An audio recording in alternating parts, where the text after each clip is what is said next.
What's good, YouTube nuts? Welcome to Lords of the Long Box, and happy Tuesday to you. Welcome to the CovrPrice Top 10 Weekly List. Thank you for everybody for joining and hanging out with us. Shout out to everybody in the live chat. I want to make sure that we're all hunky-dory here.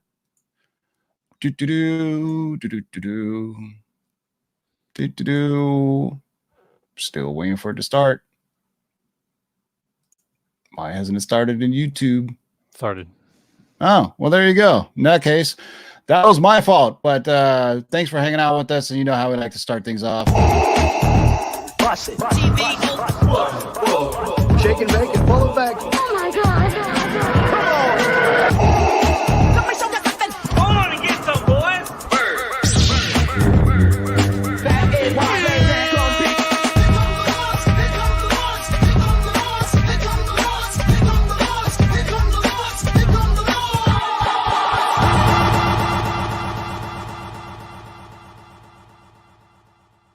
What's good, everybody? As usual, a flawless beginning to our live show. Once again, we answer the age-old question: how many lords does it take to count to 10? This week, it's only 3. And speaking of which, my man Milton the Man, I'll say what's up to the good people. Zach, What's going on, everyone? Hope everyone's still doing okay during the quarantine. Hopefully, you playing a little Final Fantasy VII remake like myself and Justin.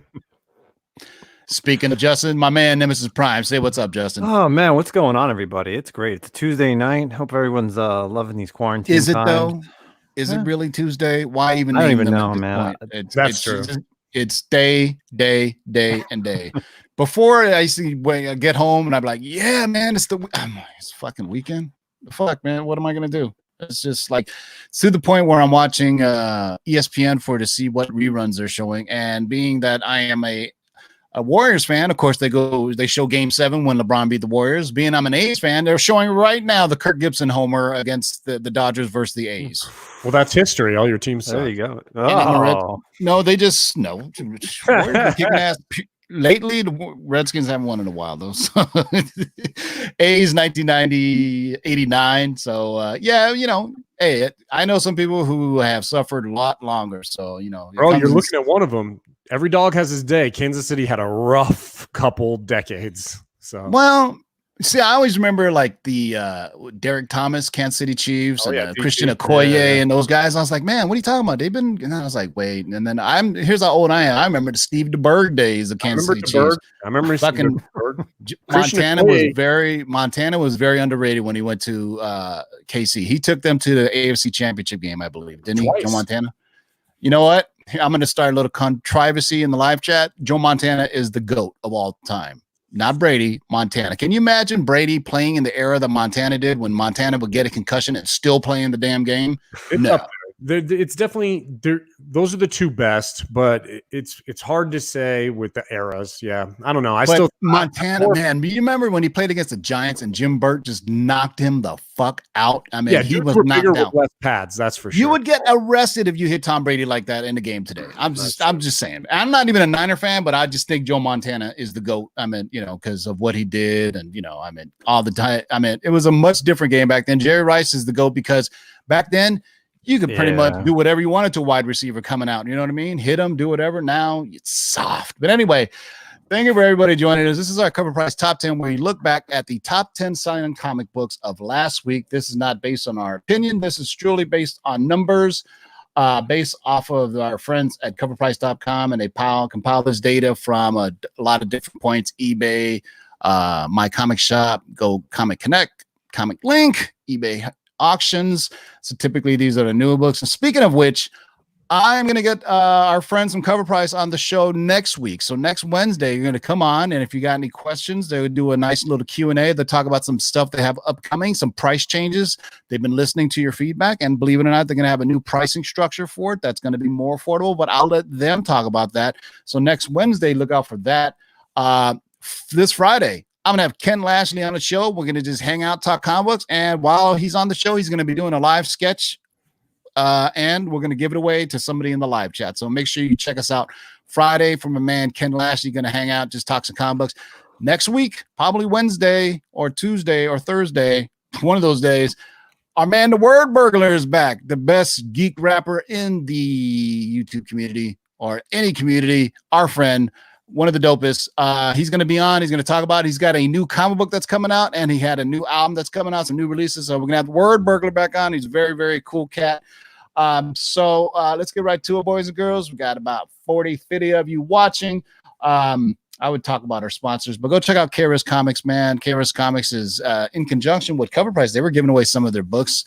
Right now, KRS Comics is working with Key Collectibles, and they're doing a signing for Frank Miller and I think Clayton Crane and some other cats, and they're doing some giveaways. So even though we're at a lockdown right now, our friends over at KRS Comics is still knocking stuff out. If you missed the sale that they had on the Harlequin, I'm sorry, man. It's sold out, man. Heck yeah. I don't know if there's still, the last I looked, there was the signed set available for like $70, but I think those are sold out too. So go check out our friends at KRScomics.com. Use discount code LOTLB to get 15% off anything, because they still got a bunch of other cool variants that you can get. But that Batman Adventures, when we predicted, you can kind of sense when something's really going to be hot, man. You can just sense people are going to jump on this, and it's sold out. So if I do get a hold of a copy, I will give it away during our 4,000 subs. So make sure you just like this video, subscribe, hit the notification bell. We're about 37 and 40, 3,730, 40 so subs. So when we hit 4,000, we're going to do another killer giveaway. So once again, boys and girls, this is our top 10. And I didn't do a graphic on it, but we'll do the runner-up. Which I should have done. I'm sorry that I did it. So typically, this is one of the books that didn't quite crack the top 10. Runner-up is number 11 is Venom. Number 3, of course, this is the new Venom, number 3. There's been so many volumes of Venom, I lost count. But this is basically the first appearance of Null. There's been a lot of rumors going around saying that Null is going to appear. They've heard as far as Christian Bale, this, that, and the other. But if they do go with those mythos with the Venom, this could be epic. I don't know if Sony can pull it off, but just so you know, that's where it is. It sold 14 copies in a 7-day trend of 89%, had a high sale of $119, $120 for a CTC 9.8. And the interesting thing about that book is there's quite a few variants for. I have one of the variants. Yeah, I have the variant with the. I think it's Clayton Crane. It's like a Venom type creature with wings on it. Have you seen that one? Yeah, I'm looking them up right now. That's Miko Siona. Is it? Yeah, it's like a Venom, but this Venom has like demonic wings, and he's just sitting there. Yeah, that's a cool one. Yeah, I have that one, and actually signed by Don and Cates. He showed up at one of my comic shops in Lake Forest, Nuclear Comics, and he goes, "Hey man, I'm here. I'll just sign books all night." And he's okay, and he was just signing for free. It was like one of those things that Kenny does in Nuclear Comics. So looks like there's going to be about 10 variants for that, including the variant ones. The Virgin ones. I apologize. Yeah, those are. It's really hard to pick what's going to be, because besides, I think the online variants are a bit iffy unless it's a hot artist, like Art Germ or something like that. Tyler Kirkham has like 3 exclusive ones for Unknown Comics. So that's why I think, even those are limited to typically like 1,500 for the Virgin variant and 3,000 for the trade dress. I think the best bang for the buck on a variant is the store exclusive, the ones that from Diamond, the 1 in 50, the 1 in 25. Those are easily the lowest print runs. It's because now there's so many unknown KRS, Frankie's, Comic Mints, Sanctum Samsorum. It looks like you're close. Well, you're pretty close to being right, because the Molina variant, the 1 in 25, is raw at about $65, but then there is a scan Virgin, which is $88, a 1 in 500. Whew. So yeah, the scan one. That's the one. Is that the one with the wings? Yeah, there's 2. There's the which one? There's a Virgin. The Virgin is the one that's 1 in 500. Yeah, I have that one. It's like a dark red, black cover, and he's standing. He's kind of like this, and he has wings. The moon, with the moon. Yeah, that's the one I have. That one's dope. That's when I got signed by Donnie Cates. But there you go. So that is the runner-up, or number 11, if you want to say. So let's get right to it, boys and girls, and let's start off with number 10. What do we got for number 10, Justin? Number 10 is a book that just will not leave this list, and it's still selling. Nightwing number 70. Of course, we're talking Journey to the Joker War. So we don't know why, and neither does CovrPrice know why this is still on the book on this list. But it sold 16 copies last week. It's still got a 7-day trend, 98%, and the high raw sales still in the double digits at $16. So people are still loving this. You know, they're waiting for books to come back. It can't be for so, Punchline anymore, right? It's got to be for the Joker storyline. Yeah, I It mean, is a you cool know, cover, though. It is a really cool cover. it'll come back. I mean, it did go to second printing, but the second printing did not come out because of Diamond's What do shutdown. you guys But think? Over under 50%? Is it off the top 10 list next week? I'd say yes. Right? With the books that we probably. have this week, I definitely think it's going to go off. Yeah.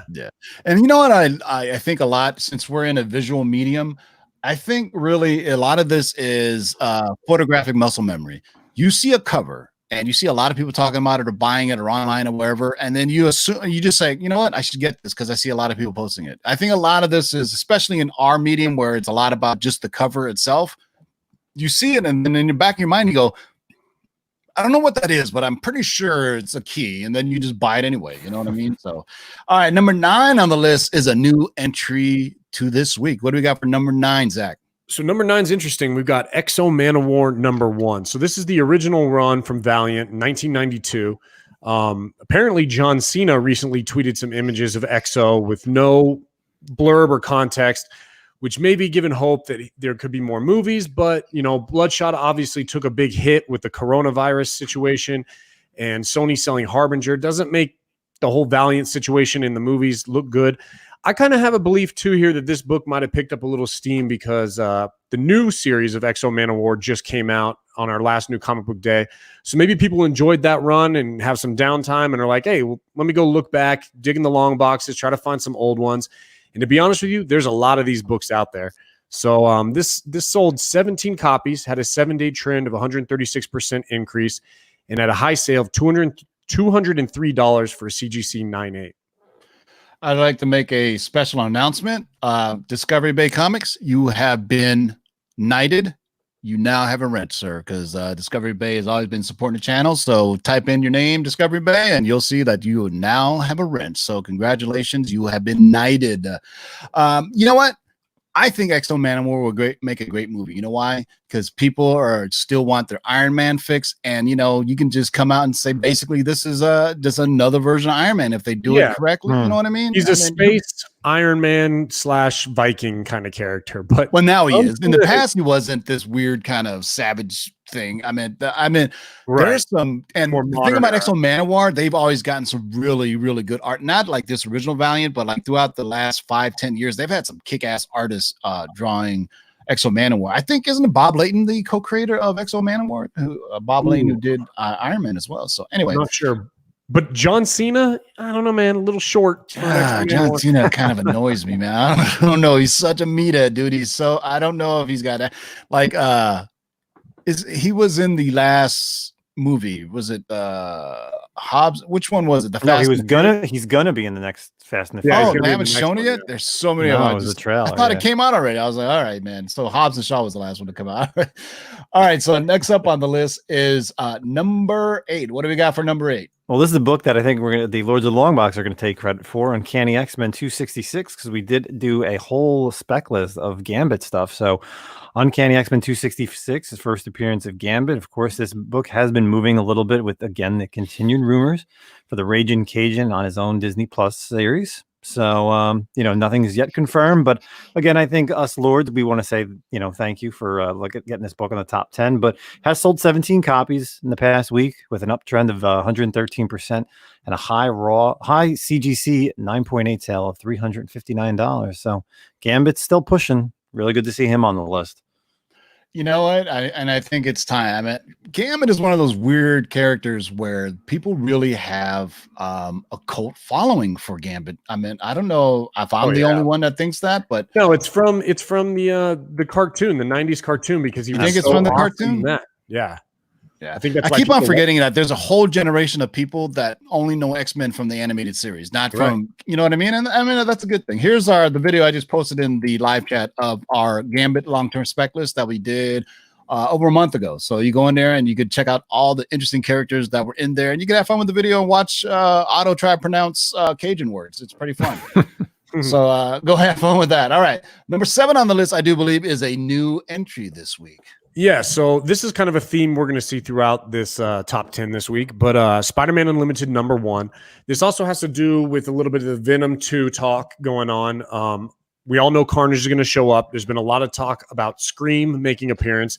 This issue is actually the first appearance of Shriek shows up in Spider-Man Unlimited #1. So slow down 1 second, Zach, and explain to people who Shriek and Scream are. I don't think who people don't know about multiple symbiotes. Who are Shriek and Scream? If you just quick encapsulation of who they are. So Scream was part of the separation anxiety storyline. Shriek is also another creation, kind of like a spawn of the symbiote, I believe. I'm more familiar with Scream than I am with Shriek. They're both like Carnage symbiotes, right? I mean, they're not Venom symbiotes; they're Carnage symbiotes. You know what? I just checked out a picture. Shriek is not even a symbiote. She's just like the girlfriend of Carnage. So, yeah, Scream is the symbiote character. Shriek is like his girlfriend. So. Yeah, she plays a major role in that whole Maximum Carnage. Yeah, exactly. Storyline.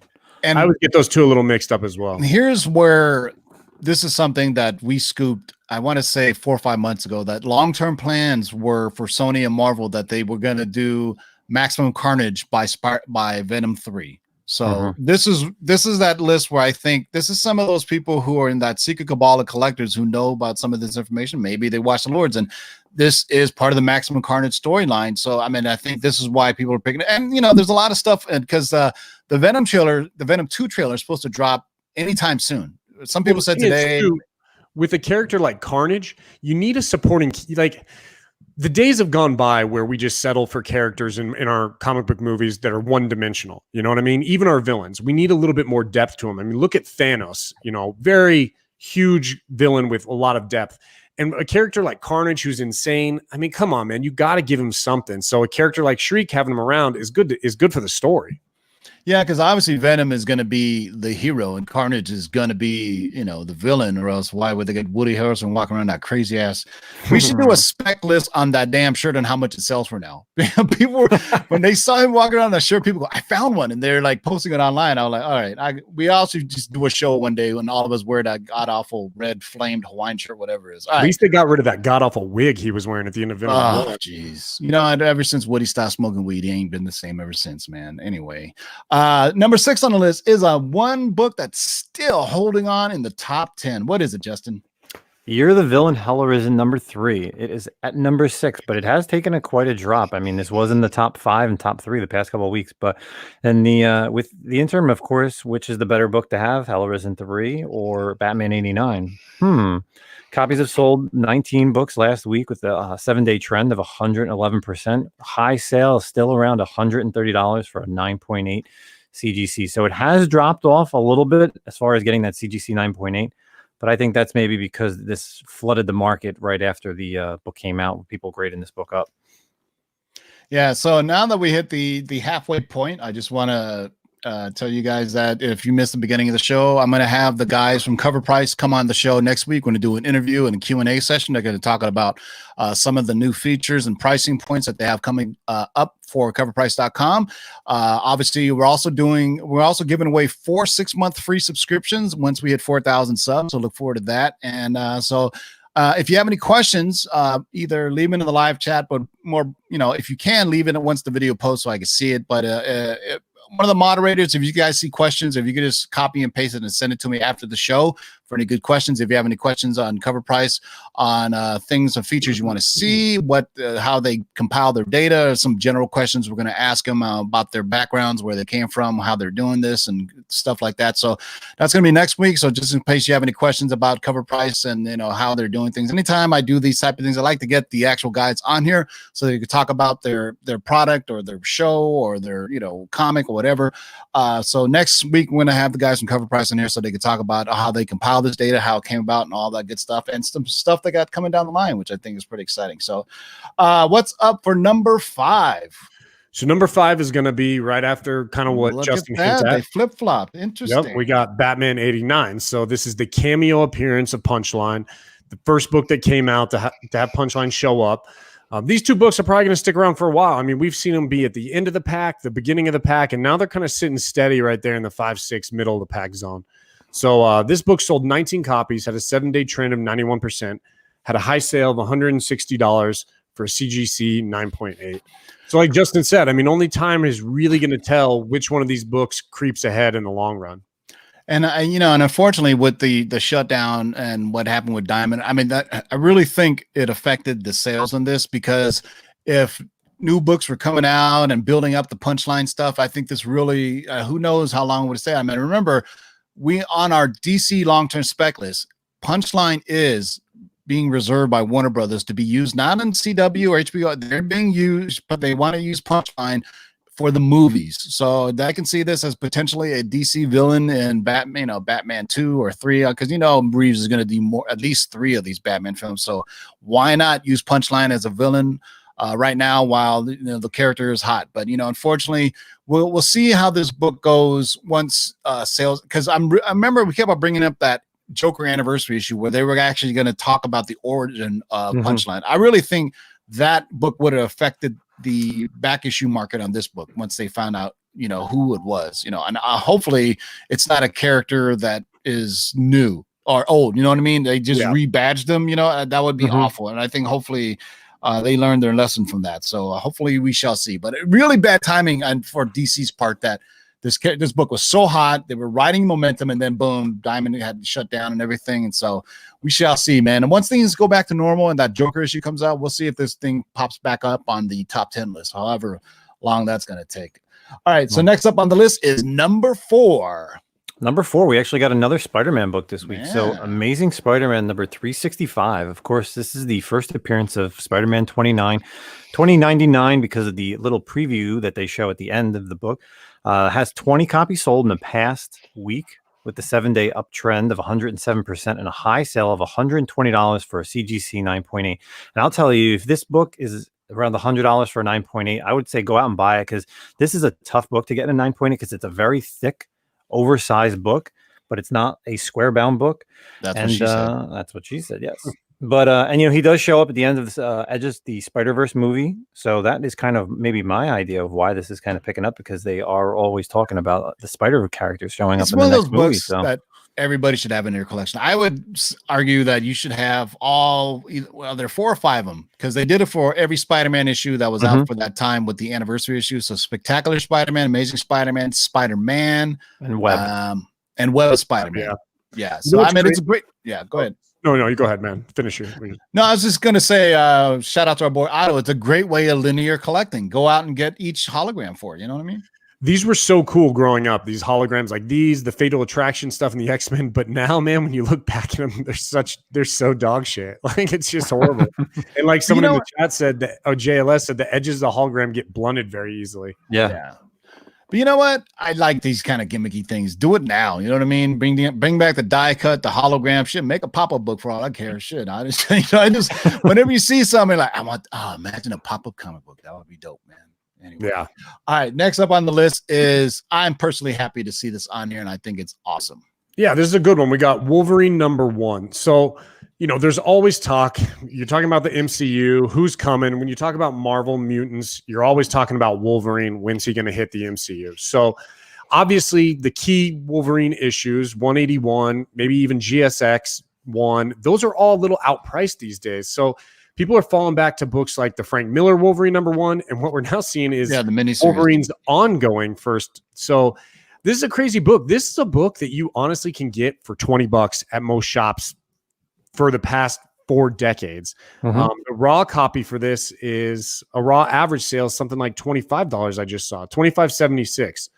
But here we've got a little uptrend on this. Sold 20 copies, had a 7-day trend at 182%, and had a high sale of 173 for a CGC 9.8. This has been a very undervalued book for a really long time, but people are getting priced out on all these Wolverine keys. First appearance of Patch too. First appearance of Wolverine as Patch. I'm surprised this one actually made it instead of the Claremont, the first the little mini series. Well, that's what I mean. I think people are really getting priced out on those and stop picking them up. So you fall back to these ones. I think another book, if you're looking for first Wolverines or first, is Marvel Comics Presents Wolverine. I think that's another great series, because remember he had this whole storyline on there. I think that's the Weapon X. Here's an interesting thing about this book, though, because I remember when this came out, and I don't know if it was due to the manufacturer. It was hard to find one that was perfectly straight down. It was always like at an angle, the spine, like it would go up like a V shape, where it would just see more and more of the white end. So that's why I'm in a 90 on this. I think it's pretty hard because a lot of them didn't have a straight spine, and of course the black cover. And there was something about these books, especially in this era, where they just you rarely ever found one off the shelf that was perfect. It always had some type of indentation. It was something about the manufacturing process for this particular run and these books of this era. You know, I'd be curious if I could find somebody who knows about the printing process for Marvel or DC, and if they use the same one over the years or how many times they switch. I wonder who would know that kind of stuff. I have to find out. I have to dig deep. This was probably one of my very first big books I ever bought as a kid. Like I saw this, it was $25, and I was like, "Oh my god, that's so expensive!" You know, you kids don't understand how hot Wolverine was at that time. Yeah, man. But like a $25 book. Do you remember as a kid trying to buy a $25 comic book? That was crazy. Yeah. I was like, I better save up for that shit. I can tell you right now, when Amazing Spider-Man 300 was my first big wall purchase. Well, actually, when I was younger, my grail was What If #1, and I saw that on the wall. I was like in 5th grade, and I was like, $15? Are you crazy? Yeah, right. But I bought Amazing Spider-Man 300 near mint off the wall for $50. Wow. At a comic shop. This is after, I mean, this is in the 90s. So speculation was hot. You couldn't find any of them. And I was a little bit hesitant on buying it because this guy's shop in the 90s, it was really loosely based to call anything a comic shop. He had a window that had sun come in that pointed directly onto his wall books. Ooh. So I was thinking, man, is that yellow? It's not normal. And I remember another book I bought it was a platinum edition of Alien versus Predator. And I thought, oh my God, I need to get that. Why? How much is it? 25? Oh man. Alien versus Predator, platinum edition. Welcome to the 90s, boys and girls. All right, we're getting closer. Number 2 on the list. Number 2 is another book that has showed up last week and this week, Spawn #1. So CovrPrice has decided to call themselves CovrPrice House of Spawn. Why? Because this is one of the most highest printing books of all time. Yeah, it just continues to sell and sell and sell alike. But you know what? I remember when this book was even a $20 book on the wall, and everybody, and it still is. But you know, for the past couple of months, it really it released back in 1992. So what are we looking at? 28, 29 years later, it's still selling a lot. So raw copies sold 25 copies last week. 7-day sale trend of 105% up, with a high 9.8 CGC for $125. And again, $125. Just go up and buy it. But you know what the book is to really get that newsstand copy. Yep, JLS Comics just said it. Tough. It is hard, and I actually bought a newsstand copy from. I always tell the story. It was at a liquor store. I mean, it's almost. I wonder if there was new news. Obviously, it's impossible to sell newsstand copies nowadays. I don't know how they do it, but you know what? It wouldn't. I wonder, like, if they sell newsstand copies, it would bypass Diamond's distribution, right? And how that worked. But I'm pretty sure Diamond still would have done it. It's like I have solutions to everything. If you would have sold comics 7-Eleven still, we still had them. Yeah. If driving movie theaters were still in business for the most part, we would still be able to see movies, social distancing in your car. But what's interesting, I think Todd McFarlane is a great self-promoter of marketing. If you saw, he's doing a Kickstarter that already hit its goal, where he's doing a new Spawn figure, larger than the normal size ones. And he's gonna be, remember those old packages? And I have one here. I'll show you guys. But you could buy an action figure, and it came with a comic book. So Todd McFarlane started a Kickstarter because he was like saying, not many places buy toys nowadays unless it's attached to something. So obviously, his new film is so dark, he can't sell Spawn action figures because Spawn is going to be a shadowy mist or whatever the hell it was. But back in the day, he could do that. But you have to have, like, Star Wars is coming out, or Marvel is coming, or DC is coming out with somewhere. Toy stores would be like, we'll order that. So he had to do a Kickstarter, and he met his goal. What's the cool part about this is some of the comics in there are going to be variants. So it's not just a comic that's thrown in there. Hold on.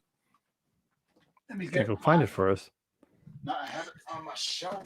What does he need a Kickstarter for? Does this guy can't afford to do his own figures at this point? Like, what's the deal here? I don't know, man, but he did break a lot of records real quick on that. But I think that's another reason why this book has been selling the past week because of the Kickstarter. Because people are just like, oh, maybe I'm doing the Kickstarter. I might as well go out and buy it. I mean, the past 3 weeks we've had Spawn books. Remember, we had the Spawn Gunslinger as well on here, like a couple. Here you go, boys and girls. This is the Marvel Legends series. This is Doctor Strange, and it comes with a comic in the back. You see that? Yeah. Yeah. So, and here's another one. I got this because it was Doctor Strange and Silver Surfer, and it comes with a Defenders #8 in there. So you don't see this packaging anymore that I can recall. Most of the Marvel Legends figures or the lines that they use, they don't have the comic packs in them. And so I think Todd McFarlane was, I think he hit it right on the head, because you know what? People buy nostalgia nowadays. Collectors like us who have some disposable cash, I say that loosely, but you like to see those things when you're a kid, when you were a kid, and maybe you couldn't afford it, or you just, you were good, you didn't have money. Now he's like, I think Todd knows, has a good pulse of what collectors want. They want an action figure with a comic in it, and boom, he succeeded. I mean, but I did the same thing as you did, Zach, and I was like, wait a second, why is he asking us for money? Yeah, you just got $500,000 to sign like 10,000 books for CGC. Goddamn broke ass. I know, man. What are you doing? A creepy. Quit leaning on the peoples. It's quarantine time. But to his credit, though, his Kickstarter or whatever, Fundme, whatever, it had different tiers. So depending on how much you donate, you'll get certain. At least they're offering something. Sometimes people throw them a Patreon, you don't get shit at different levels. But at least for different levels you spend, you'll get like a different. And he's doing. The action figure is going to have like different heads that you can put on it. I think 4 different heads or something like that. Insert your own joke there. But what's really why I want it would be for the different variant comics. I'm assuming there's going to be some rare comics in there, unless hopefully when they ship it, they don't mess it up, because most of the comics in here, like these aren't really. I mean, it's a reprint, right? I mean, I can't think of anyone here, but this is pretty dope with 2-pack with cosmic. So there you go. The only one that's worth a lot is the NYX.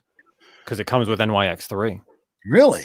It's either NYX3 or 4. And I'm sure and it's not a reprint. It's the straight up no, comic? it's a reprint. But yeah, that's the only comic that, like, in those packs that have ever really been worth anything I've seen. And Batman, there's one that they did for Cassandra Cain. I know there's an action figure variant. So like Batman, whatever, 560 something. Her first appearance is also a tough book to get, especially in good condition.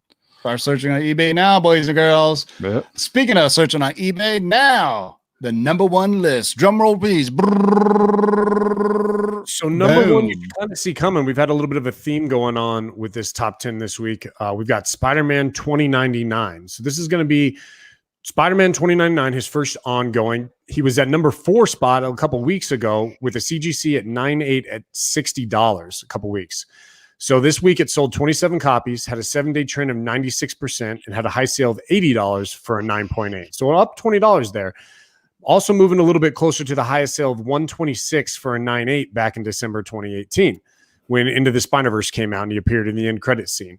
So another great book, and someone mentioned in the comments as well, the book to look out for on this one is obviously the white Toy Biz second print variant there. But obviously a little tough to get that one, but this 2099 character, Spider-Man, he's awesome, man. I mean, he's one of the best Spider-Man characters out of all the Spider-Man characters they've made within the past 2 decades. He's probably my favorite.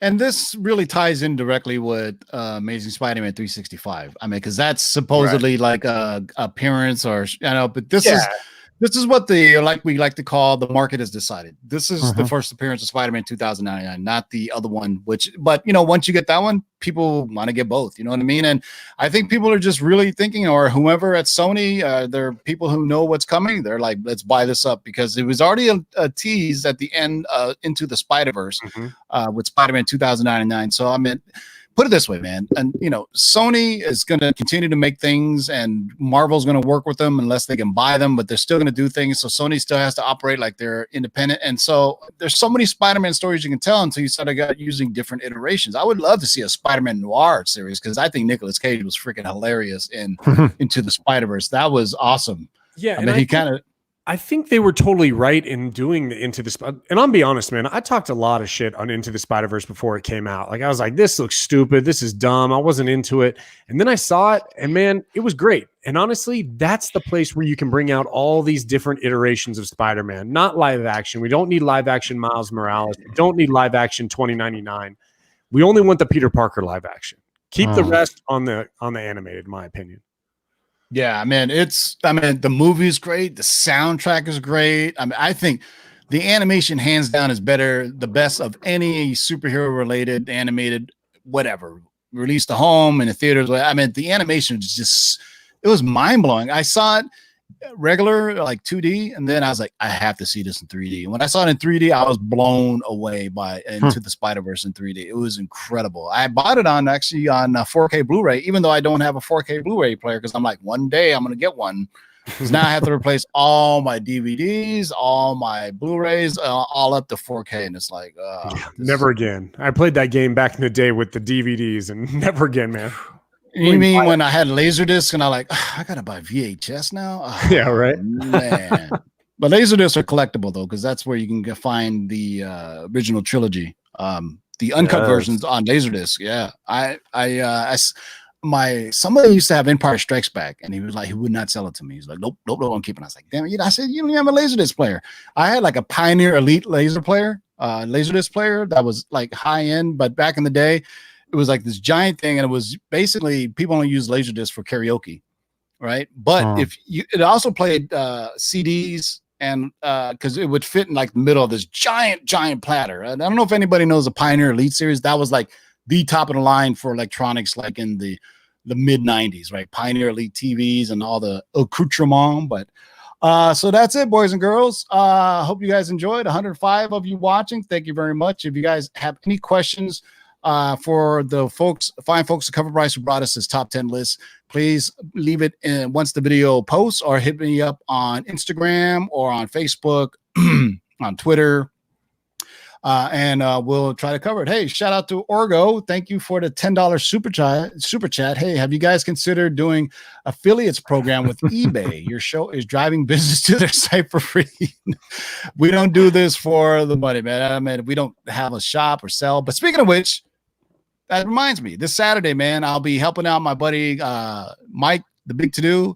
I'm going to be hosting a live online sale at Mike's shop in Comic Tunes and Toys in Tucson, California. We're going to do a fixed sale.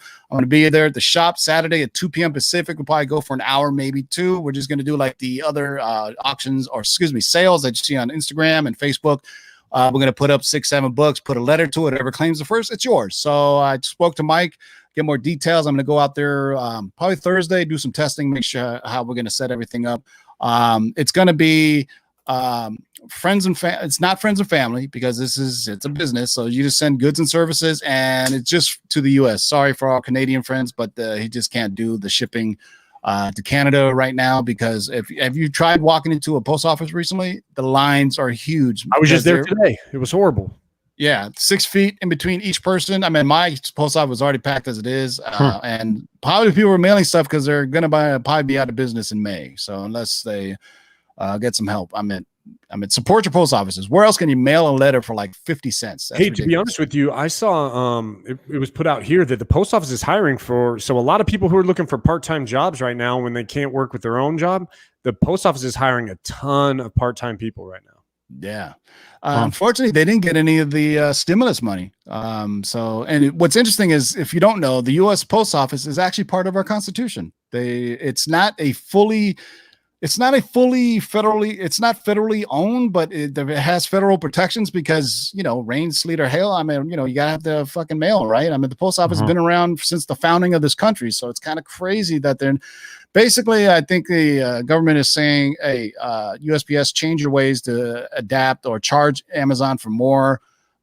So, I mean, that would be brutal for the shipping industry. I mean, because, you have FedEx, DHL, and all these other cats, but they typically charge you a lot more, like UPS or and things of that nature. But I was just reading, I was like, man, they could actually go out of business by was it May or June? That's crazy, man. So can you imagine just the amount of commerce that our community gives them? Right? I mean, every time we do an auction, dude, I'm like, man, I'm going there with like 20 boxes and shit. I'm spending a good money on spending, and it's still a good deal. You get something guaranteed 2-3 days for $6-7, sometimes 15 for a big box. I mean, man, it'd be brutal, man, because I know a lot of people that work at the post office too, and it's brutal, man. Hopefully they're not all getting sick. Was I reading somewhere in New York how the amount of post office workers that are getting sick is crazy, man. Crazy. Just like half the like 500-600 cops, something like that. Ridiculous, man. But don't want to get too bogged down with you guys. Part 2 of my check out. Justin just posted his this morning, right? Justin, your top 50 variants. Yes, that dropped today on the 3 Minute in the Basement channel. Top 50 graded variants in my collection. Tomorrow, Zach will be posting his top 50 favorite Kansas City Chief hats. So make sure you check that. Tomorrow I was supposed to do it yesterday, but I haven't checked. I dropped a Reed Richards scoop. John Krasinski is in talks for Marvel to play Reed Richards. Looks like it's going to be a done deal. Emily Blunt right now is 50-50 because she doesn't want to sign on to multiple projects. And also we heard from our man Maki Sutton, Reed Richards is going to make his debut in Into the Multiverse of Madness. He's going to be playing part of the Illuminati that's going to be told in that storyline. And also they want to put him in Spider-Man 3 to mentor Peter Parker. Peter Parker needs a science buddy. Who else to do it than good old Reed Richards? So that was a scoop. Check it out yesterday. And because I did that, I was right in the middle of finishing my top 50. So I didn't post it yesterday. I will post it tomorrow. There are no live show tomorrow, boys and girls, but maybe I'll do a premiere and we can all go in a live chat and talk shit about my other second top 50 books. Or the second list is 25. So I can finally put them away now. I got books strewn all over the place. Now I should organize my stuff. Who else has organized their comics during the quarantine? Have you? I started. I had Mine's some been stuff going on. Everybody starts, but did you finish? No, I can't do it. But let me tell you, doing the CGC stuff, man, was tough. I literally I brought probably about 60 slabs out and put them literally in this room, and then I was just trickling them. I was like, all right, which ones are going to go in the top 50? And then I just and then I took them out and was like, all right, these is 40 to 50, 30 to 40, and then which is going to be my top 10. So, wow, yeah, it was tough. Counted to 50 and just there because I'm nah. Because I was like, this is number 26, and then I would lose track. I was like, all right, I know this is 25 books in there. I know there's 25 books in there. If you try to do 50 at once, that's impossible. It's just too much. Mm-hmm. All right, any last words, Nemesis Prime? Thanks guys for watching. Check out my video, like Tivo said, it dropped today, and of course in about 15 Comics minutes. Just dropped it in the live chat. Perfect. So there you go. When this video is over, go check it out. And of course, in about 20 minutes, check out the NY Warriors. Their auction is Tuesday night, so you'll see me there. Yeah. Discovery Bay has earned his pay today. He's been very, very good in the moderating the live chat, meaning deserved his pay, which is $0, but he gets our gratification. So make sure you guys sub up Discovery Bay Comics as well. He is the most energetic person I know at 7 a.m. in the morning. That's all I have to say, man. There is something special in that man's coffee. You know what I'm saying? So make sure you check out Discovery Bay Comics. He's doing great content. I don't know how he does it. He does it seems maybe 3 shows a day, 7 days a week. He's got all kinds of crazy bells. He reminds me of Crazy Benny Stereo World. That's what he is. And he sounds like Casey Kasem. So there you go. That's a throwback for all you old people who understand that stuff. Any last words, Zach? No, nothing going on. Everyone just stay safe out there. Keep your family safe, and let's just weather this storm. You gonna do your top 50? No, I don't even have 50 comics. 50 comics I'll get rid of right now. How many slabs you have? Not 50. Oh, well, just make it up. Just like here's the, and then show the back of it and then show it again. People never know. All right, thanks, boys and girls. So tomorrow I'm going to drop the second half of my top 50. Check us out Friday. I'm going to have Ken Lashley on the show. We're going to talk about him and some comics and some exciting stuff he's working on. Even though, you're not seeing comics, people are still working on some stuff. So he'll talk about his Spawn project that he is now the artist and penciler for Todd McFarlane's Spawn. So we're going to talk about that and some stuff he's got working on some toys. And he told me that he would do some sketches during the live show that he'll give away to the live chat. So if you guys know, Ken Lashley's a hella cool cat. So we will see if maybe you can even commission a live sketch from Ken Lashley during the live show. He always works with your pricing. If you want a $50 sketch, he'll give you a $50 sketch. If you want a $100 sketch, he'll give you a $100 sketch. That's how cool he is. So we will see you guys Friday for Ken Lashley. I don't know what time yet, so notifications are working. So I would probably do it around maybe in the middle of the afternoon or early evening. So I'll let you guys have your fun on your Friday night of quarantining at home. Until next time, boys and girls, keep digging in them long boxes. Peace out. Bust it. Shake and bake and follow back.